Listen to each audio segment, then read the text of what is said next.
मोक्षमार्गस्य नेतारं वेत्तारं कर्मभूवृतां ज्ञातारं विश्वतत्त्वानां वन्दे तद्गुणलब्धये। श्री तत्वार्थ सूत्र मोक्ष शास्त्र जी ग्रंथ में द्वितीय अध्याय में बहुत अच्छा वर्णन चल रहा है और हम आ गए हैं जन्म और मृत्यु का विस्तार से आपने समझ लिया है।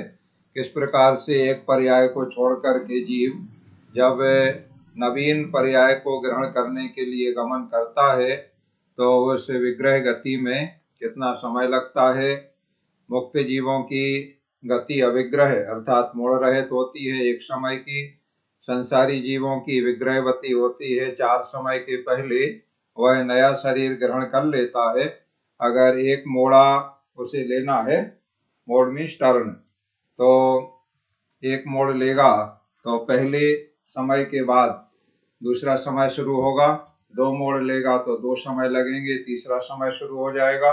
और 3 मोड़ लेगा तो 3 समय लगेंगे। चौथे समय में वह अपने उत्पत्ति स्थान पर जीव पहुंच जाता है और वहां वह उसका जो आहार उद्गल परमाणु शरीर बनने के योग्य है उनको ग्रहण करता है, तो वो आहार ग्रहण कहलाता है। तो ऐसे 1 समय 2 समय 3 समय तक अधिकतम अनाहारक रहता है, अर्थात नवीन सभी शरीर के बनने योग्य पुद्गलों को ग्रहण नहीं करता है और चौथे समय में नियम से वह आहारक हो जाता है। 1 2 3 माना हारका। इसके बाद में जन्म के बारे में आपने समझ लिया है। जरायु जन्म पोता नाम गर्भ है। 3 प्रकार के जन्म, सम्मूर्छन गर्भ और उत्पाद जन्म। जो माता पिता के बिना सहयोग के उनका शरीर वहाँ तैयार हो जाता है आसपास के पुद्गलों के इकट्ठा होने से, तो वह सम्मूर्छन जन्म कहलाता है। और माता पिता के सहयोग से जो जन्म होते हैं तो वह मतलब शरीर तैयार होता है, वह गर्भ जन्म कहलाता है। और देवों और नारकियों का एक विशेष उत्पत्ति स्थान पर शरीर तैयार होता है अंतर्मुहूर्त में, उसे उपपाद जन्म कहते हैं। और 9 योनिया, योनि मीन्स है उत्पत्ति का स्थान।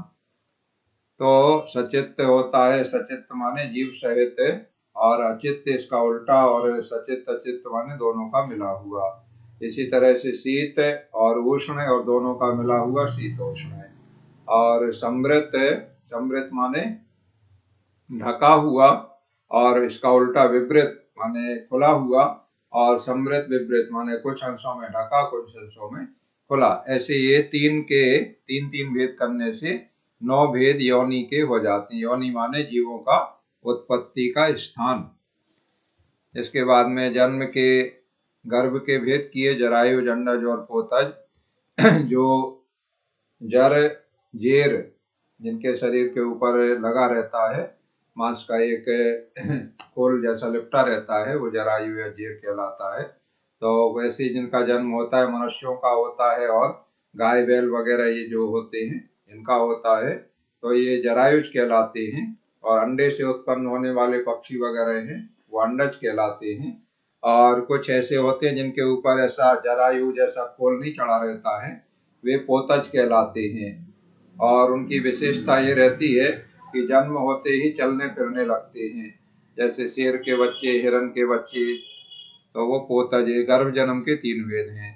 देव और नारियों का उत्पाद जन्म होता है, और शेष जो जीव बचे उनका सम्मूर्छन जन्म होता है। यहाँ तक समझ लिया था हमने, संक्षेप में रिपीट कर दिया है। अब आज हम समझ रहे हैं कि जैसे जन्म हुआ, नवीन पर्याय को धारण किया, तो उसे शरीर प्राप्त होता है, माने नया पुद्गलों से उसका शरीर बनता है। तो ऐसे शरीर कितने होते हैं और कौन से जीवों के कौन कौन सा शरीर होता है, ये वर्णन अब हम शुरू कर रहे हैं। 36 नंबर सूत्र दोहराएंगे। औदारिक वैक्रिय काहारक, औदारिक वैक्रिय काहारक, तैजस कार्मणानि शरीराणि, तैजस कार्बणानि शरीराणि। 5 प्रकार के शरीर होते हैं। इन 5 शरीरों के नाम इस सूत्र नंबर 36 में बताए गए हैं। औदारिक शरीर, वैक्रियक शरीर, आहारक शरीर, तेजस शरीर और कार्मण शरीर। अब पहला औदारिक शरीर किसे कहते हैं, देखो इनके नाम भी इसी क्रम में आपको याद रखने होंगे, क्योंकि आगे के सूत्रों में इसी क्रम के अनुसार वर्णन आएगा, तो क्रम याद रखना होगा। जैसे जीव के 5 भाव पहला सूत्र इसमें था, तो आगे उनके भेद बताए गए, तो उसी क्रम में 2 नवाष्टादश एकविंशति त्रिवेदा यथाक्रमम। तो इसी प्रकार से ये शरीर के 5 नाम हैं, तो इनको भी यथाक्रम जिस क्रम में सूत्र में लिखे हैं उसी क्रम में आपको स्मरण में रखना होंगे, तो आगे सूत्रों का जो अर्थ आएगा वो इससे फिर लिंक करना रहेगा। अब पहला औदारिक शरीर, जो औदारिक शरीर कैसा होता है, स्थूल होता है। जो मनुष्यों का और त्रियंचों का शरीर दिखाई देता है ये औदारिक शरीर कहलाता है। इसमें अत्यंत स्थूलता होती है और सभी को दिखाई देता है। दूसरा होता है वैक्रियक शरीर, ये सूक्ष्म होता है, कुछ सूक्ष्म स्थूल भी होता है, और इसकी विशेषता ये रहती है कि एक से अनेक शरीर बनाए जा सकते हैं। सूक्ष्म किया जा सकता है, स्थूल किया जा सकता है, हल्का किया जा सकता है, रुई की तरह बिल्कुल हल्का हो जाए, और भारी किया जा सकता है, पाषाण शिला की तरह भारी हो जाए। ये वैक्रियक शरीर की विशेषता होती है। उसको जो वैक्रियक शरीर के धारी हैं वो अपने उस शरीर को इन अनेक रूप में परिवर्तन कर सकते हैं। और ये वैक्रियक शरीर आगे आएगा तो देवों और नारकियों के होता है। तो वैक्रियक शरीर के द्वारा वो अनेक रूप में अपने शरीर को परिवर्तन कर सकते हैं, वो वैक्रियक शरीर कहलाता है। और तीसरा है आहारक शरीर। आहारक शरीर एक विशेष शरीर है जो मनुष्यों में जो विशेष गुणस्थानवर्ती 6ठे गुणस्थान में मुनि होते हैं उनके किसी किसी के उत्पन्न होता है। और क्यों होता है आगे इसका अलग से एक सूत्र आएगा, उसमें विस्तार से वर्णन किया जाएगा आहारक शरीर का। अभी यहाँ हम संक्षेप में बता देते हैं कि जैसे कोई मुनि महाराज को कोई सूक्ष्म पदार्थ के बारे में कोई जिज्ञासा विशेष है, अब उनको बताने वाला कोई नहीं है, ऐसा ज्ञानी कोई साधु नहीं है, तो फिर वो किससे पूछें, और उनकी जो जिज्ञासा है तो उसका समाधान कैसे हो। तो फिर ऐसे मुनिराज को जब इस तरह की कोई सूक्ष्म पदार्थ को जानने के लिए, जैसे मान लो द्वीप समुद्रों का वर्णन है, असंख्यात द्वीप है मध्यलोक में, या स्वर्गों में इस तरह की व्यवस्था है, या नरकों में इस तरह की व्यवस्था है, ऐसा जो लिखा है, अब उस लेख में शास्त्रों में लिखा है, उस लेख में कोई और सूक्ष्म चीज को वो जानना चाहते हैं जो नहीं लिखा मिल रहा है। अब वो कौन बताए उनको, तो बताने वाला कोई नहीं है। तो ऐसी अवस्था में या कभी कभी संयम की रक्षा के लिए या अन्य क्षेत्र में कोई वर्तमान माने विद्यमान है केवली भगवान या श्रुत केवली विशेष ज्ञानी मुनिराज, तो उनके पास जाने के लिए और अन्य क्षेत्र के तीर्थों की जिनालयों की वंदना करने के लिए, इन कारणों से ये आहारक शरीर उत्पन्न होता है। और फिर जिस कारण के लिए उत्पन्न हुआ है अंतर मुहूर्त के लिए होता है केवल। तो मुनिराज जैसे जहाँ बैठे हैं तो वहाँ उनके मस्तक से एक हाथ का पुतला निकलता है, और वो एक हाथ का पुतला पूरा सर्वांग मनुष्य जैसा होता है, सिर होता है, हाथ होते हैं, पैर होते हैं, सब कुछ होता है, रहता एक हाथ का है। जैसे सर्वार सिद्धि के जो देव होते हैं वो एक अरत्नी के होते हैं। एक अरत्नी का मतलब एक हाथ से थोड़ा सा कम, 24 अंगुल का एक हाथ होता है, और एक अरत्नी 23 अंगुल का होता है, इतना अंतर है। तो ऐसे एक हाथ का वो पुतला निकलता है, और फिर वो सीधे वहां जाता है जहाँ जैसे कोई जिज्ञासा समन करना है, तो जहाँ केवली श्रुत केवली तीर्थंकर वगैरह विराजमान है उनके पास जाएगा, और उनकी ध्वनि से सुन करके समाधान करके वापस आ जाएगा। उसमें के अंदर पूरा उतना ही ज्ञान सारी चीजें होती हैं जो सुन सके, समझ सके, धारण कर सके। और वापस आ करके या तीर्थ वंदना को जाना है तो वो निकल के जाएगा, और जो मुनिराज हैं वो जहाँ बैठे हैं वहीं बैठे रहेंगे, और वापस आएगा तो फिर उसी तरह से प्रवेश कर जाएगा, और मूल शरीर यथावत वैसा वहीं रहेगा। मूल शरीर मतलब ही औदारिक शरीर देखने वाला। इस तरह से तो ये 4 विशेष कारण हैं, कोई तत्व में सूक्ष्म पदार्थ की जिज्ञासा समन करने के लिए, या संयम की रक्षा के लिए, या अन्य क्षेत्र में वर्तमान केवली श्रुत केवली के दर्शन के लिए उनके पास जाने के लिए, या अन्य क्षेत्र के जिनालयों की वंदना करने के लिए। इस तरह से इन कारणों से आहारक शरीर उत्पन्न होता है। और विशेषताएं आगे सूत्र में आ रही हैं, वहां समझ लेंगे। इसके बाद तेजस शरीर और कार्मण शरीर, ये चौथा तेजस। तो तेजस शरीर क्या होता है? जैसे औदारिक आदि जो शरीर हैं, इनमें कांति देने वाला शरीर में एक विशेष आभा मंडल रहता है, जिसे इंग्लिश में ओरा कहते हैं। तो ये ओरा शरीर की ऊर्जा, शरीर वो आभा मंडल ऐसा रहता है। जैसे तीर्थंकरों का आभा मंडल एक विशेष प्रकार का होता है, वो ओरा जो किरणें जो निकलती हैं उनके शरीर से, तो उनसे सारे जीवों को अभय मिलता है और सर्वत्र शांति रहती है। किसी प्रकार का कोई आदि व्याधि कष्ट दुख आदि जीवों को व्याप्त नहीं होते हैं। जहाँ तीर्थंकर विराजमान होते हैं वहां से उनके 100 योजन दूर तक, 100 योजन का मतलब 1 योजन 8 मील का होता है, माने 800 मील दूर तक जहाँ तीर्थंकर विराजे हैं या जहाँ गमन विहार हो रहा है, तो उनसे 800 मील दूर तक किसी भी जीव को किसी भी प्रकार का कोई कष्ट विशेष पीड़ा नहीं होती है।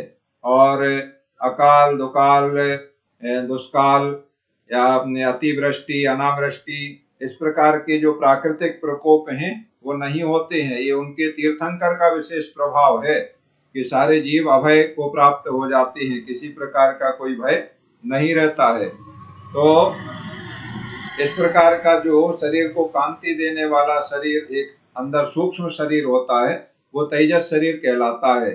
तो वो तेजस शरीर अभी हमारे अंदर है। तो एक शरीर में विशेष कांति, चेहरे पे चमक, हाथ पैरों में एक विशेष चमक शरीर में दिखाई देती है। और जब मरण होता है, जिसे मरण कहते हैं, पर्याय बदलती है, आत्मा दूसरी पर्याय में जाती है, तो ये तेजस शरीर उस आत्मा के साथ में चला जाता है। माने ये जो रह जाता है औदारिक शरीर अकेला रह जाता है। अभी औदारिक के अंदर आत्मा भी है और आत्मा के साथ में वो तेजस शरीर भी है। और तो उससे शरीर में विशेष कांति है, वो निकल जाता है। तो ये औदारिक शरीर तो यही रहता है, लेकिन फिर ये चेहरा मुरझाया सा धीरे धीरे और मलिन होता जाता है और उसमें दुर्गंध वगैरह आने लगती है, सड़न गलन होना शुरू हो जाता है। इस प्रकार की प्रक्रियाएं होना शुरू हो जाती हैं। तो तेजस शरीर ऐसा होता है। और अंतिम है कार्मण शरीर। कार्मण कहलाता है ज्ञानावरण आदि जो 8 द्रव्य कर्म हैं, इन 8 द्रव्य कर्मों के समूह को कार्मण शरीर कहते हैं। वो कार्मण माने कर्म, और ये कर्म आत्मा के साथ में, वो कर्म के जो पुद्गल परमाणु हैं, कर्माणु हैं, वो आत्मा के साथ में जुड़ जाते हैं। और कोई अंग विशेष में एक जगह रहते हो ऐसा नहीं है, वो सर्वत्र, जैसे आत्मा पूरे शरीर में व्याप्त है, ऐसे ही वो कर्म के जो परमाणु हैं वो भी पूरे शरीर में आत्मा के प्रदेशों के साथ में स्थित हो जाते हैं। तो वो कर्मों का शरीर समूह है, वो शरीर कहलाता है, उसे कार्मण शरीर कहते हैं। तो वो कार्मण शरीर भी मृत्यु के समय आत्मा के साथ चला जाता है। माने वो कर्म जो हैं आत्मा के साथ लगे हुए हैं, वो आत्मा के साथ ही चले जाते हैं दूसरी जगह, जहां उसको यहाँ से मृत्यु हो गई, आयु पूरी हो गई, उसे मृत्यु कहते हैं। तो आत्मा निकला, आत्मा के साथ में तेजस शरीर भी निकल गया, कार्मण शरीर भी निकल गया, और जहां नई जगह पे उसे जन्म लेना है, सो वहां एक समय में या 2 समय में या 3 समय में, 1 मोड़ा या 2 मोड़ा या 3 मोड़ा लेकर के नई जगह पे पहुंच गया, और चौथे समय में नियम से वहां नया शरीर वो धारण करना प्रारंभ कर देता है। तो जैसे अगर किसी मनुष्य को मर के फिर से मनुष्य बनना है या पशु बनना है, तिरंज बनना है कहीं, तो जिस जगह पे बनना है उस जगह पे आत्मा पहुंच गया, और पहुंच करके वहां के पुद्गलों को ग्रहण करना शुरू किया, उसे आहार ग्रहण करना कहते हैं। तो फिर वो शरीर उसका वहां बनना शुरू हो गया। तो कौन सा शरीर बनना शुरू हो गया? औदारिक शरीर बनना शुरू हो गया। और तेजस और कार्मण तो उसके साथ में गए ही हैं, तो वही रहते हैं। और आत्मा का आकार उतना ही रहता है जितना मृत्यु से पहले था। जैसे कोई हाथी का मरण हुआ तो हाथी का ऐसा विशाल आकार है, तो उसी आकार में आत्मा के सारे प्रदेश निकलेंगे। तेजस कार्मण, तेजस और कार्मण शरीर भी उसी आकार में, क्योंकि आत्मा के हर प्रदेश से वो शरीर के परमाणु जुड़े हुए हैं, तो उसी आकार में निकलेंगे। माने वो हाथी की परछाई जैसा ऐसा निकलेगा, ऊपर जाएगा। और ऊपर जाके फिर दाएं बाएं जिस तरफ उसे जाना है, नीचे आना है, तो इसके दाएं बाएं जाने के लिए और नीचे आने के लिए टर्न लेना पड़ते हैं। तो इस तरह से 1 या 2 या 3 टर्न, उसके बाद फिर जहां उसे जन्म लेना उस जगह पे वो पहुंच जाएगा।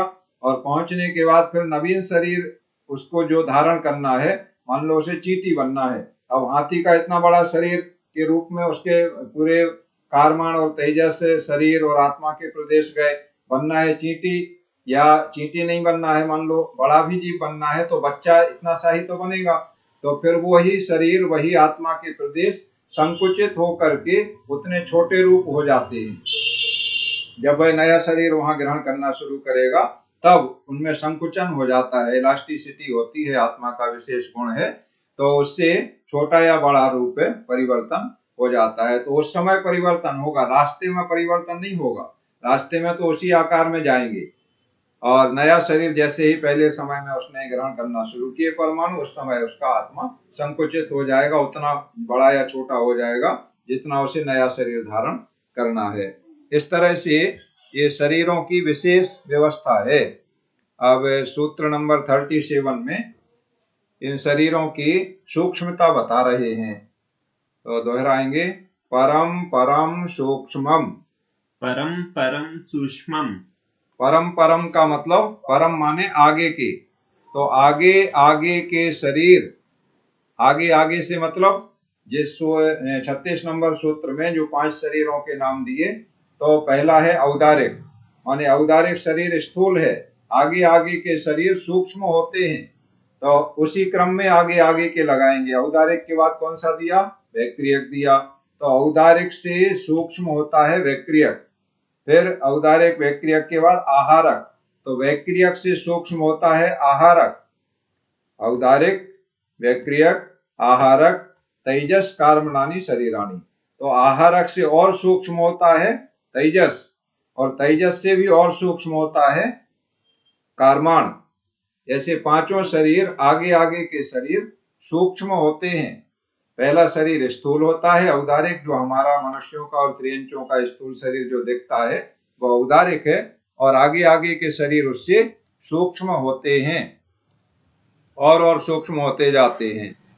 इसके बाद 38 नंबर सूत्र कह रहा है कि आगे के शरीर सूक्ष्म हैं तो उनके बनने में पुद्गल के परमाणु भी कम लगते होंगे, ऐसी कोई ने शंका की।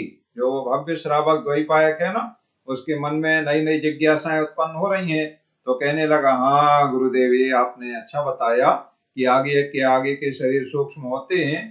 तो जैसे औदारिक में ज्यादा परमाणु लगते होते होंगे क्योंकि वो स्थूल है, फिर वैक्रियक में कम परमाणु लगते होंगे, फिर आहारक में और कम लगते होंगे क्योंकि वो सूक्ष्म है, ऐसा उसके मन में आया।